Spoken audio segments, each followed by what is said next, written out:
Notts County Talk, we are live for episode 30. Would you believe 30 of the Pavis Perspective podcast? I'm delighted, as always, to be joined by good man himself, George. How you doing, mate? Yeah, I'm good, mate. Thank you. Good, Lovely, as lovely, always. lovely stuff. Very good. Loads and loads to talk about. Obviously, this is the Woking preview as well as the Chesterfield preview. Two absolutely huge games. And to be honest, we could literally say that about every game for the rest of the season. We don't even need to say it, do we? No, we don't. Yeah, you're right. It's literally, yeah. Every game now is important. We'll start off by talking about Halifax then. We filmed our videos, didn't we, at the end of the game? You could probably tell if you watched the Pavis, not the player ratings especially. We were very downbeat, Yeah. very downbeat. Have you recovered, or are you still absolutely gutted? Yeah, no, I have recovered. I've definitely recovered. You kind of go over it, don't you, in your head then a few days later, like we've had some time to reflect. The performance was great. We played really well. It's just that Achilles heel that we've had, it feels like for a while now, of putting them away. We're getting great chances. I was looking at the XG from the game from Not Stats, and it was over I think it's like 4.37 was our XG expected goals, and we've only scored one. I mean, it was the most frustrating game I think I've ever been to, where you're thinking, how have we not won that game? How have we not scored from certain positions? And look at the vlog title. It's just frustration, because that's all it was. It was pure frustration out of the fact that we played so well and deserved the win, but we just weren't clinical enough to get it. Yeah, I mean, I usually recover pretty quickly from games. I'm gutted for that night. Maybe the next morning, if it doesn't go to plan, that will really hurt. And I know we've got a Halifax fan with us, Shaman Talks, watching right now. To put it bluntly, someone did comment on one of our videos. They commented, "We've had 10 men against you twice this season, and we've taken 4 points." Realistically, we should have had six points off Halifax this season. Definitely. Yeah, Yeah, we should have those points, and we haven't. And I feel like we went down to 10 men. Well, we played against 10 men Torquay, couldn't break them down. We're significantly better than when we played that Torquay game, and we still couldn't break down Halifax. And I always stand by this. No matter who you play, and credit to Halifax, because they did a job, and we'd be going mad in the away end if that was us at somewhat a promotion rival. So fair play to them. Shaman Talks asked how the fans. I thought they were pretty good. They got them through the last 20 minutes, especially. They were good, and you need the fans in a game like that. But it's very hard. Callum said it's very hard to play against a team that leave one up, even with 10 men, and just put everyone in the box. It means you have to shoot from the edge of the box, which invariably gets blocked by either their players or, in some cases, your own. yeah. Or you have to try and play through a side that sit fourth in the table. And the longer the game goes on, they're going to scraps. So it sounds it sounds crazy to say, but I sort of think it played in their favour a little bit, because it seemed to unite them a bit, didn't it? As a team, they were proper battling in that second half, weren't they? Like I said, bodies on the line, blocking everything that we put their way, balls into the box. Like Chickson put so many great crosses in that were just, fun, like just exactly where you want your crosses to land, and no one could get on the end of them, because Halifax are just on it, really on it. yeah. Let's go to the positives of that game, because there are positives. The performance was fantastic. Mm. Even Shaman Talk here, feel not so good football inside, best I've seen this season, just like the finisher. The performance was solid. I don't know how many passes we'd have put together. Obviously, it's changed with them going down to 10. But it's easy to say now, if we play like that every game, we'll be okay. Because I feel like 11v11, we win the game, genuinely. Yeah, I agree with We were you. really We're sort of pressing. saying that, weren't we, throughout the game? Like, if they didn't go down to 10, it'd have been a completely different game. And I just feel, not scoring in the end of the first half, when I feel like we had the better chances when they were a little bit all over the place and they didn't have that time to like reorganize at half time. We were all over them, and we were so unlucky not to score. I mean, aside from the XG, Sam hit the bar, didn't he, at the post, and then Cameron hits the bar. Cameron hits the bar in the 91st minute. Absolutely, just crazy. Like, it just wasn't our day, really, was it? We got a point, Yeah. but we wanted 3, and a point for me at this point, it's not what we want. No, it's not enough. You've got the Brindley missing there as well, which I don't know how we've missed that chance. I think is that a 0-0 that chance?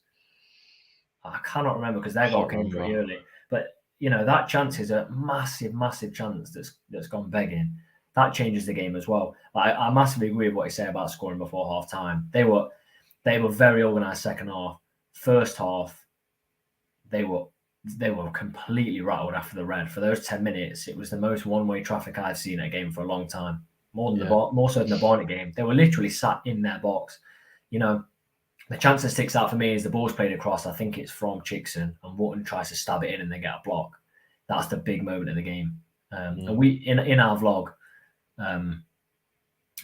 we talk at half time, and we were at half time. You kind of go in. Notts have been absolutely dominant for the final 10 minutes, really the final 20 minutes, and we sort of there think you're there as a fan thinking, 45 minutes against a side that are going to tire.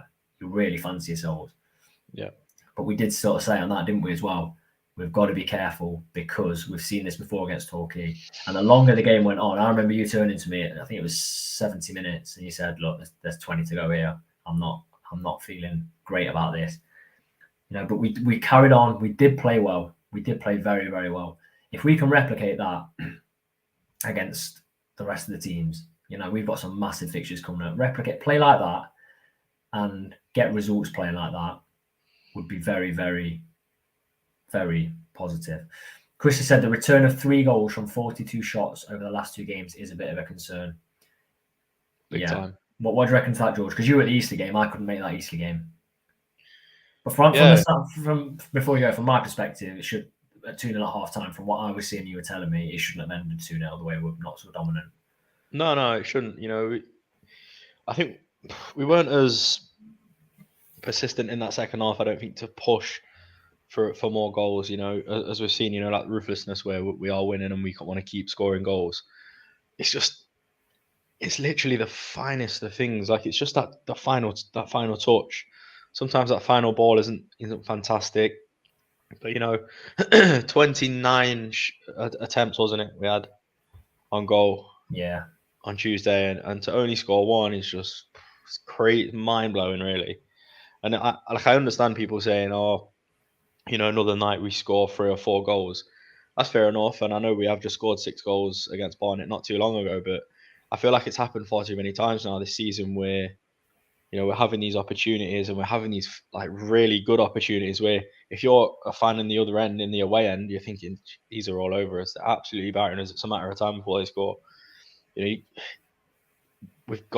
just got to find a way to be more clinical because it's been a problem for a while.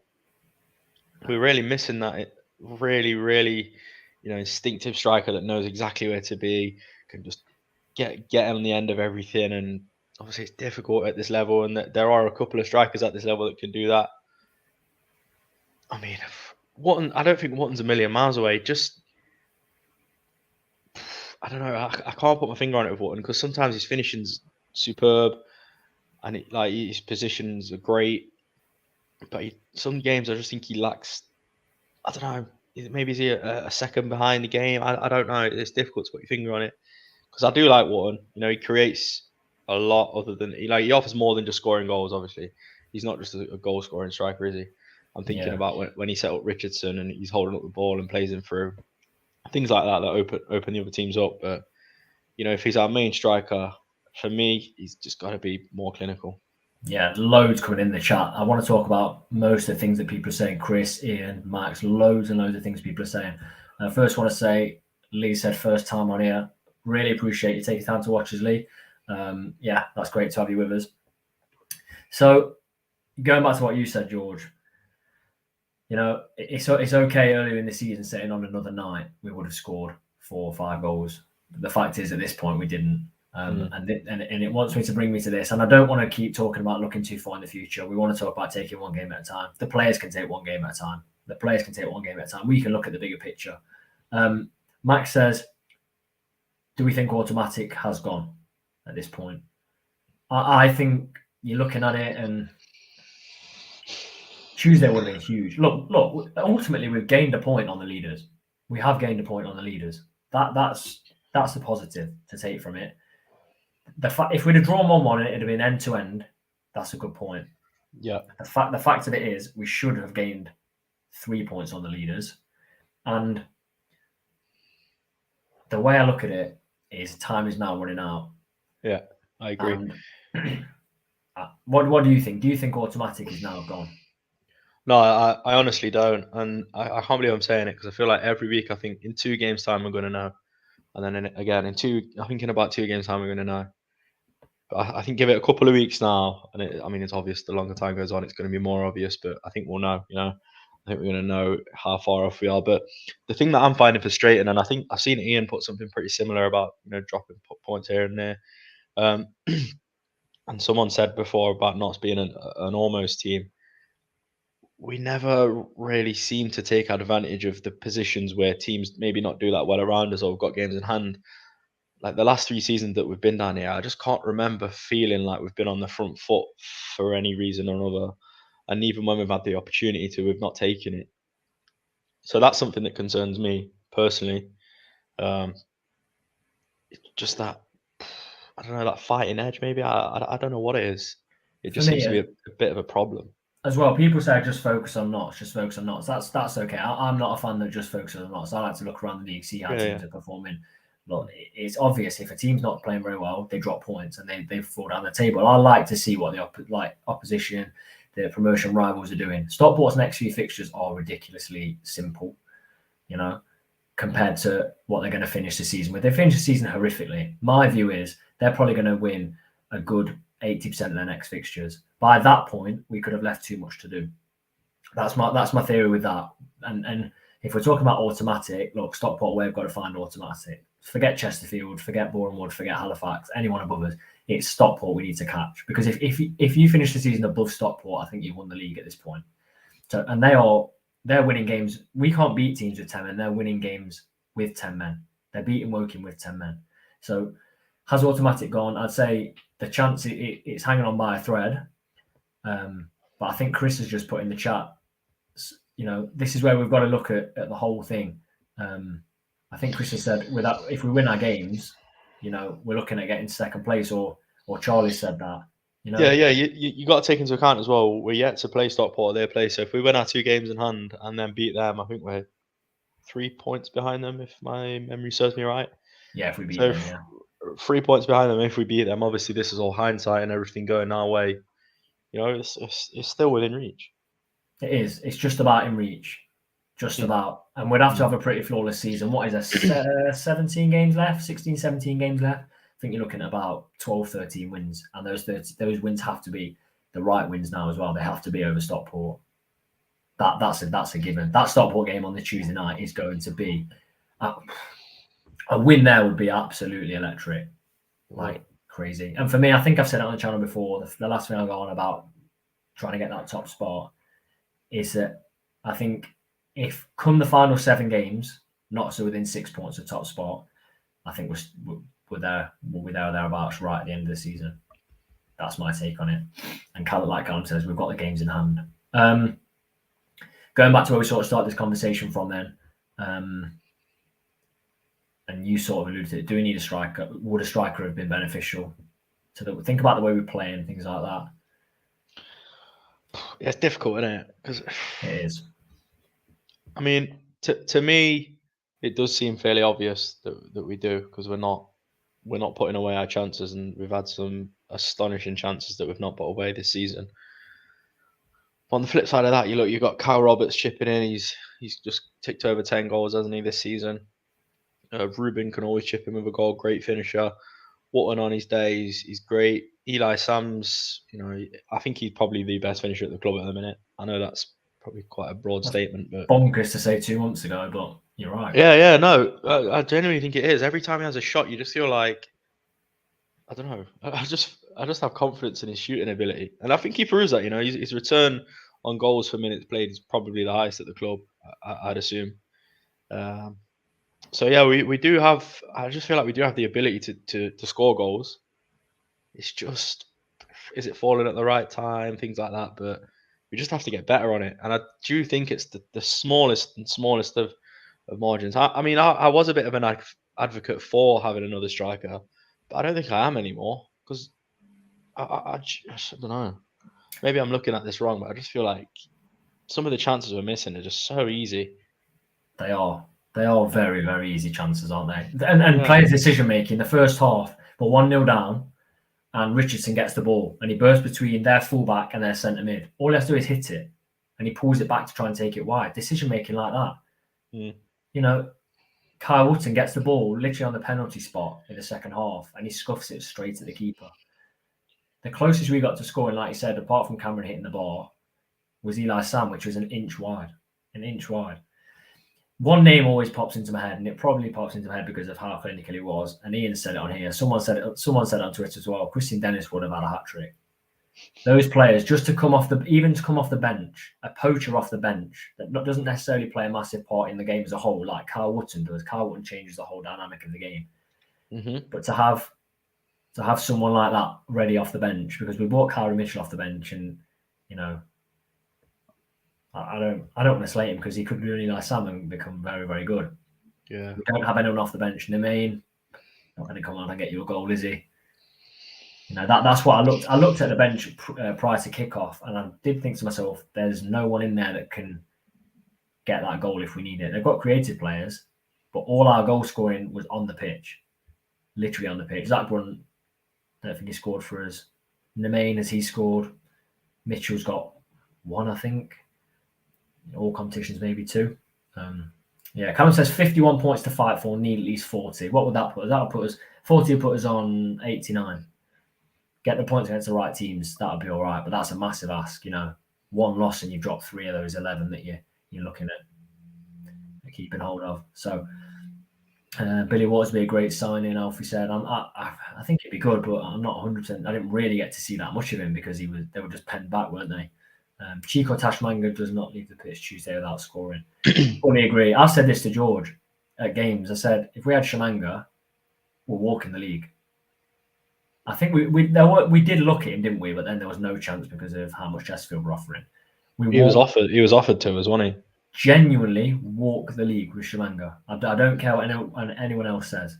He's got the same amount of goals, and Notts are breezing. Literally. He leaves that pitch with a hat trick, I think, and that's the difference. And we'll get onto that when we talk about Chesterfield, how much of a loss that is for them. Interesting things. Just reading some of the chat, it's very interesting. George, while I'm looking through the chat, do you want to just have a chat about our question? Of course I do, yeah. Of course I do. Big one. Pancake Day next Tuesday. It's a big question. Big question. What do you have on your pancakes? Plain, lemon and sugar, Nutella, or jam? The results are pretty damning at the moment, but you know, there's a bit of a share there, bit of a share. I mean, if having plain pancakes, we need to have a chat. I think we do need to have a chat if you haven't plain pancakes, but I don't know. We'll give our where my partner's from. There's like a gelato place, but they do crepes as well, which I'm going to say is a pancake because it's just a big pancake in it. Some of the toppings out there are a joke, just things you can't imagine. You know, we've had some real good insight here, and Jordan's got a lot of insight on the channel, and you know, he's brought something to us here. You know, replace lemon with orange. What did my daughter say to you just before we went live? Lemon. She said, no, you said orange, didn't you? I would have had orange, but your daughter said lemon, so I had to put lemon on. That's right, yeah. I got to mix it there. What would you have? And you know, the decision's made for me. I can't go against your daughter, can I? Let's be honest. That would just be cool. I said, "Are you having lemon?" I said, "Do you have lemon and sugar?" He said, "No, I have a lemon and sugar." I think you're mugging me off a little bit, but you know, there it is. I personally go with orange if I had to, but I made my choice. Yeah, I think I'd agree. You know, just sugar, Alfie. That's a tad dry. Let's have a look at Woking then. Woeful. I don't want to even think about the form that Woking are in is very, very, very poor. It's almost reminded me of the Eastleigh, and when we looked at the Eastleigh game, you know, Eastleigh were not there at all. The fact it's away, you know, could be a difference maker. If I have a look at the stats, FPL Masterclass, Callum says no pancake or sugar. That's a Callum response. That is just a bowl of sugar, I think. If we have a look at the last 10 games across all leagues, Notts have taken 20 points out of 30.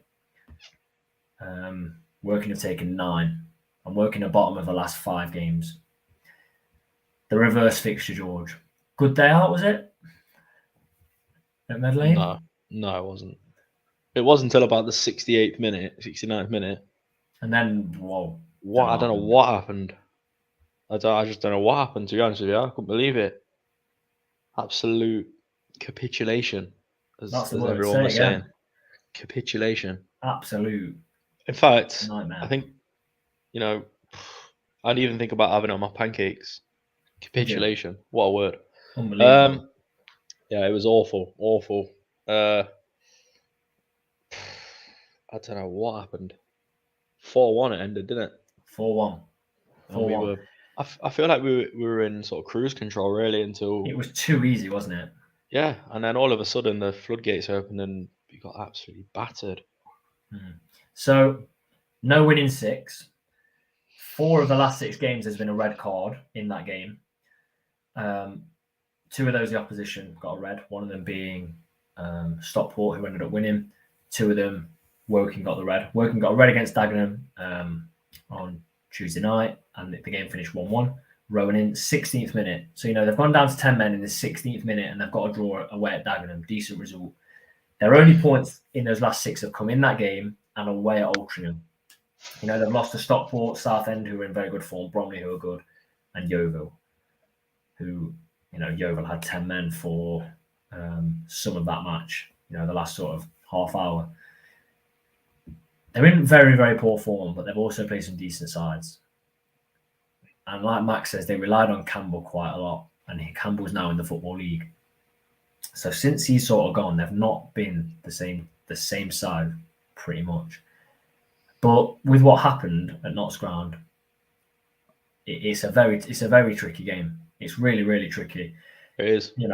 We cannot get in the playoffs, can we? It just seems to go wrong. Like we're sat just outside the playoffs. I mean, I'm confident we'll be in there at the end of the season. Woking at 15th. They're in no danger of really going down. No danger really at all of getting the playoffs. That's pretty much gone. How are you feeling about this? About the game? Yeah. I think we'll win, to be honest. I don't say it every video, but I think we've got some wrongs to right, and Cameron, all being well, will be there to assist because he wasn't in that game, was he? I think he picked up a bit of an injury. And I think that's one of the key components. We sort of missed him. And Ed Francis didn't play that game either. I just want to say that one. So I think, again, we talked about Torquay. I think we're a better team now than we were then as well. We've had a lot of time to just get into our ways, really, just play the style of football that wants to be played. And it is effective, but it just goes back to being clinical. I do think we do them now. I think we beat them. Yeah, Chris says that no away game is easy for us this season, apart from Barnet, obviously. I had a look at the home form. Notts have the best home form in the whole division. They've picked up the most points at home in the whole division, which is very, very good. And it means it's difficult when we've still got Chesterfield to visit us. Boreham would have still got to visit us. So we're doing pretty well at home. The away form was something like 13th best in the league. Our away form was shocking. The teams below us, if I have a look at the teams below us in the away form table, Barnet, Altrincham, Wealdstone, Kingsley, and Weymouth, Eastleigh, Maidenhead, Dover. Like, come on. Teams above us in the away form table, Aldershot are above us, Woking are above us in away form. We've got to be better away from home. Yeah. So that's very interesting. Also, what Ian's brought up as well. I don't think we have a red card this season, but we have one of the worst yellow card records. What I want to say, and I said it in one of our videos, Ruben Rodriguez was very disciplined not to get that second yellow. I think we've been very good. The only discipline issues we've had at the start of the season was literally Carl Roberts just picking up silly yellows. Since then, we've been a very disciplined side, and I think that comes from the calm head that Bertram's given the players. But, it's hard to think we're going into this game off the back of a loss. Do you know what I mean? We're not. We're going in off a stunning performance. Like, very good. Would have blown teams away. I think would have won with 11. Yeah. But going in good form, all they need to do now is Bertrand say, go and play the same way, the same intensity, blow them away. I think an early goal and Woking are struggling. I really, really do. I thought that so many times this season. We just need an early goal.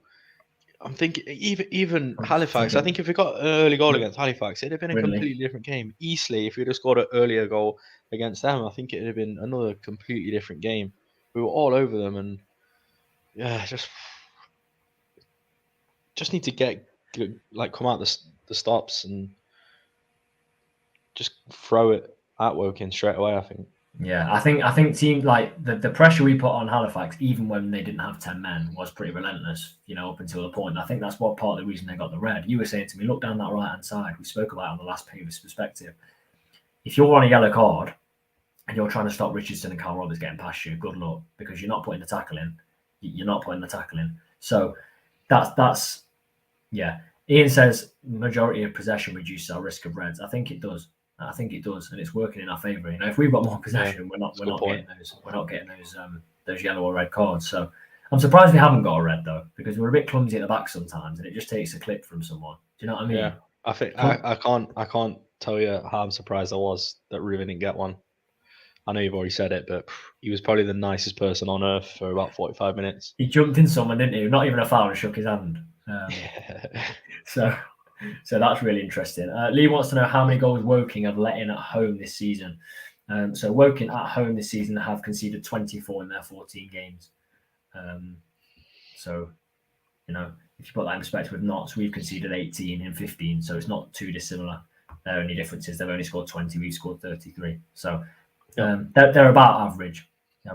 Lacey should have had a red against Grimsby last man. Ooh. You take it. Yeah, possibly. Probably right, to be fair. Yeah, definitely.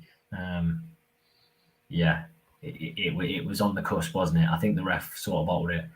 I'm surprised we haven't spoken about the ref in the Halifax game, but we're not even going to speak about it because a Halifax fan told me on our comments that the ref gave us everything to stop crying. I mean, two things. I wasn't crying. You were not crying. In the videos, anyway. Not in the videos. And the ref did not give us everything. So, working away last year was the Jimmy Knowles hat trick. I think it was.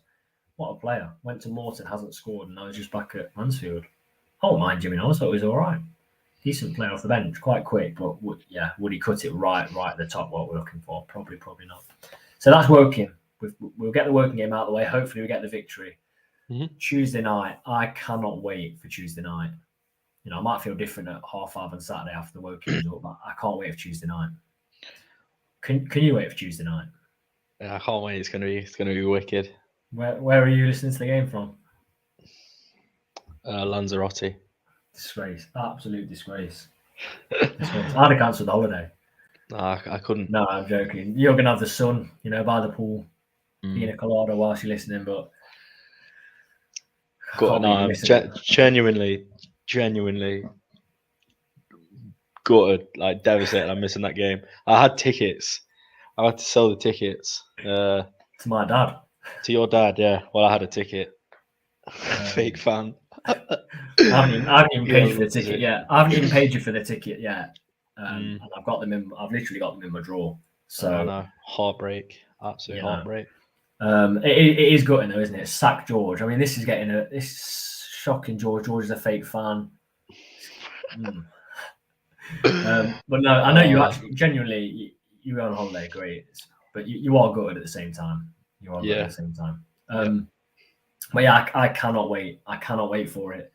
The last time one of the dear. I might not pay him. I literally might not. He's got nothing on me now. I mean, he's going away. What's he going to do? What's he going to do to me? I've got the ticket. I've got my dad's ticket. So, Joy says we're going to Woking. You can't make Woking, can you? And I'll be on a flight. Yeah, I've got a lot of games to go to towards the end of the season, and my missus just she's dog-ass stuff, innit? Yeah, she needs to spend the weekend with me because there's no weekends coming up very soon at all. So, Chesterfield fans gone holiday this season.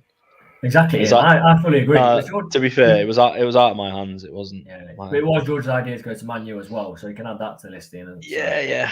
I'll take the but hate. I'll take the hate. but Chesterfield, huge, huge, and I can't wait. You know, if anything like the Grimsby away day, where I couldn't breathe when Ruben scored, you know, going absolutely mad.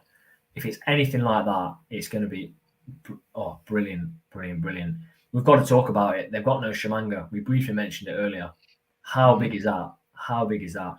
Yeah, I mean, as unfortunate as it is, it's big for us. You know, he's what a player he is and has been. um, we've just got to. I don't know. I feel like that's going to be such a intense game, isn't I think it? it'll be quite a Both, nasty game. yeah, both on and off the pitch. I think it's going to have that atmosphere about it that it's just going to be, you know, it's unmatched, really, isn't it? That's going to be 90 minutes that you can just forget about everything because everything in that present moment is just a football match. Because it's just, I just, God, I can't make it. Wonder what the odds are of Notts first red in that game. If I was to say right now, and if you could guarantee Notts were getting a red in that game, what player springs to mind? Because I know who springs to mind for me. What's Ruben. that? Yeah, If Notts are guaranteed a red in that game, it'd be Ruben, I think. yeah. But it's a game he might thrive in. How many think we'll take on Tuesday? Not sure. I don't think we've sold out just yet, but that might be to do with the rearrangement. I don't know. But I think, do you know what heightens the intensity of this game? Genuinely, Tuesday night. Tuesday night games always have that bit of extra, don't they? Yeah. You know, you've got work in the morning, you're sick of your team not scoring against 10 men. You know, that's all I was thinking. I can't go to work in the morning like this. I could barely speak after the game, but something Max has said, Calvin Miller against Jaden Richardson. Hands up, I loved Calvin Miller when he was here. Right at the end as well. Bertram turned into some player. That's going to be massive. Massive, Yeah. massive. Richardson's 10 times the player. Do you think that Shamanga out and the form Chesterfield are in puts Notts as favourites? That I've seen a few people suggesting. No, I think form goes out the window in games like that.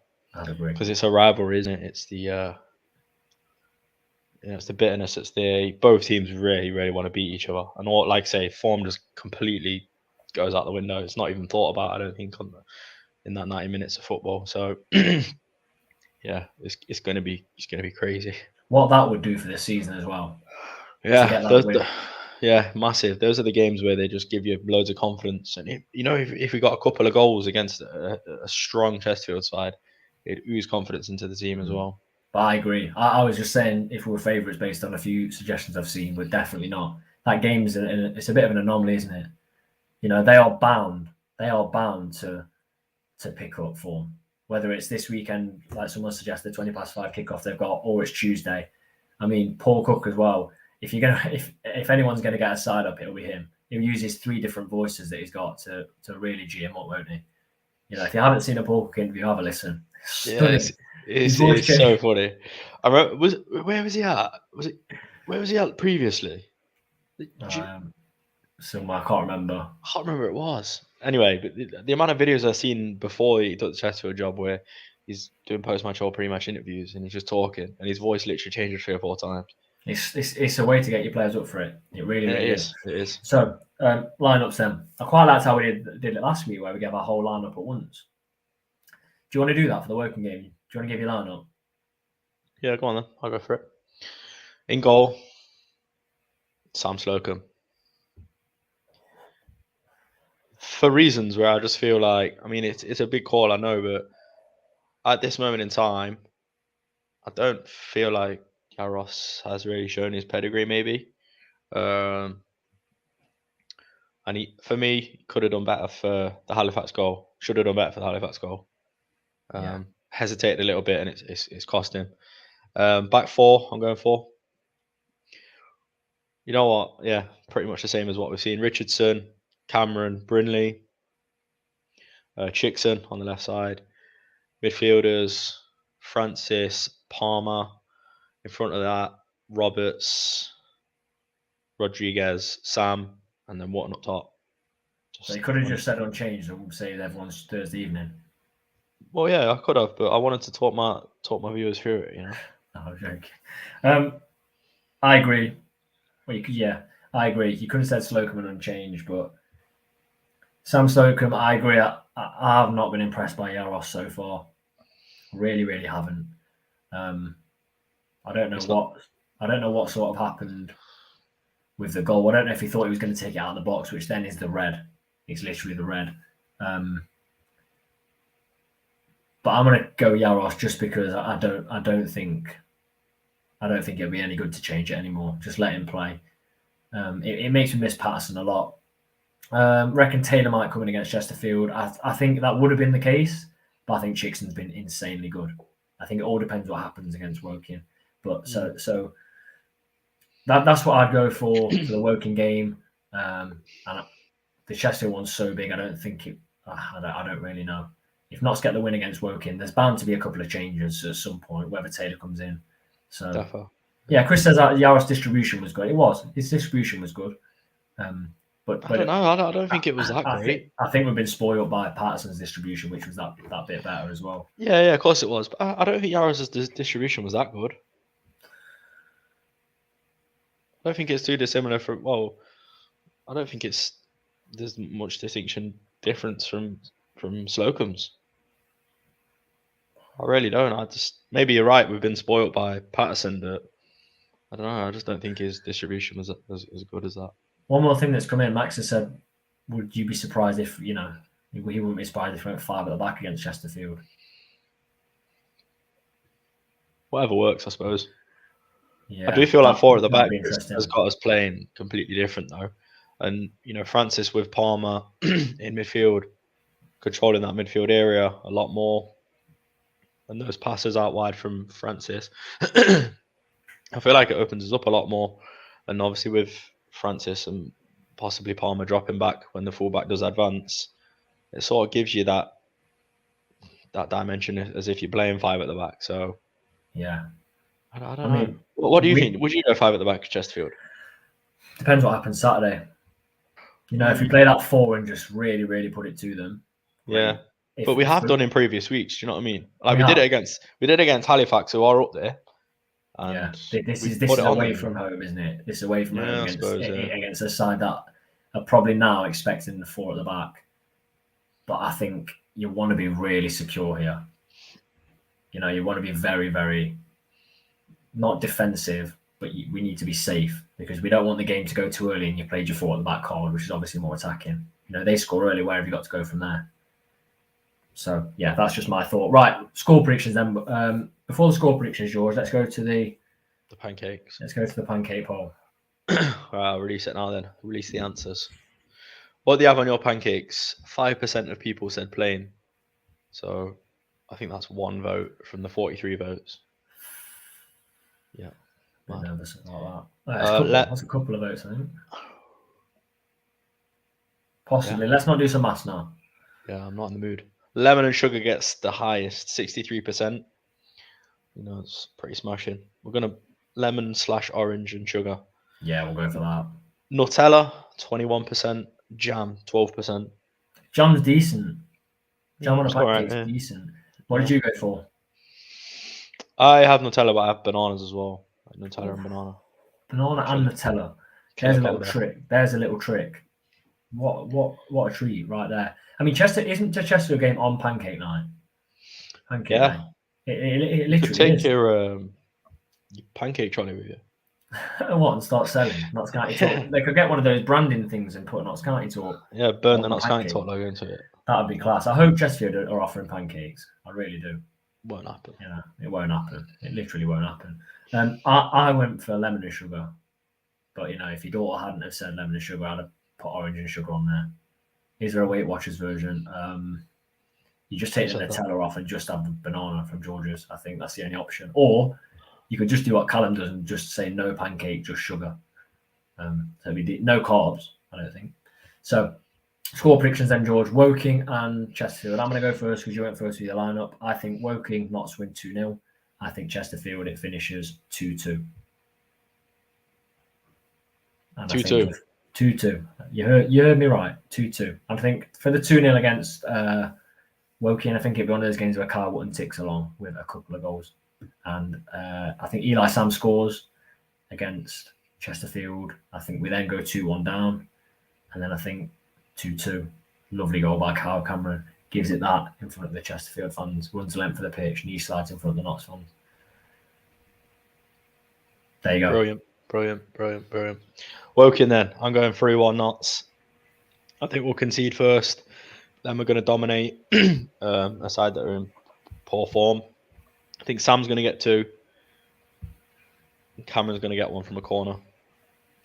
Chesterfield on the Tuesday. I'm going 1-0 Notts. When's the goal going in? Go on. Half an hour mark. I thought he was going to say 90. It's going to be a tense one. It's going to be a tense one. Seeing out that 1-0 lead. And I'm going to say Wootton to score. Wootton. Do you know what, though? I know we've gone through our lineups, but I just want to say as well, I've seen someone mention Frank Vincent. I think, he came on, didn't he? And he looked like he looked fresh as anything, didn't he? I think he could have come on earlier. Yeah, 100%. I wouldn't mind seeing him start one of the 2 games because he's a class actor, I think. I really like Vinny. Yeah. Okay, so there are our predictions for the game. 4 points from there will be good at a minimum, and if the 4 points come with the winning, with stopping Chesterfield, get a win there, would be fantastic. Let's have a look at some of your predictions. So we'll start with them, probably the most sensible one each week. We'll go with Callum. He's going Notts to win 4-2, Chicks and hat-trick Eli Sam, and he's going 5-3 against Chesterfield, Chicks and hat-trick Mitchell and Lacey. I mean, you couldn't have picked many more random scorers for that Chesterfield game. Callum, honestly, if Chickson gets a hat-trick against Woking and a hat-trick against Chesterfield, you can host the rest of the Pavis perspectives for the season. 100% guarantee if he gets 2 hat-tricks. Virtual handshake on that one. Virtual handshake on that one. Let's have a look at what else people are saying. So Max has gone 3-2 Notts and 2-1 Notts. That'd be really, really good. If we got 6 points from that. 1-0 Notts and 2-2. So Chris has almost gone the same as me, but I've gone for a 2-0 win at Woking. Ian's joined me with the draw at Chesterfield 1-1 and 2-1 Callum and Ruben. Ruben needs a goal, doesn't he, George? He does need a goal. Yeah, he does. Yeah, he does. He's not playing too badly. Yeah, no, I thought he was really good on Tuesday. Really good. Yeah, I did. And again on Saturday. Charlie goes 3-0 Notts against Woking and 2-0 Notts against Chesterfield. Would be a fantastic result. Mark goes 1-0 and then Chesterfield 1-0. 1-0 to Notts. Taylor or Mitchell. If Mitchell would be a hero instantly if that happened, I think definitely would be a hero. And then finally we'll go with Jacks to finish. We'll go 1-0 Woking and I'm thinking 1-0 win against Woking and 2-1 Notts. I hope that's not 1-0 Woking because that would be absolute disastrous before probably the biggest game of our season to date. Definitely. So, packed out Pavis perspective tonight. Thank you for joining us, whether you are a regular viewer. We appreciate all of you, or a new viewer. It's just really great to have people on ahead of what is going to be an exciting week. If you are traveling to Chesterfield and you spot myself, not George, because he'll be on the Sunlander, then say hello. I'd love to see put some names to faces. If you have enjoyed the video, please don't forget to like, comment, and subscribe to the channel. And let's hope for 6 points over the next few games.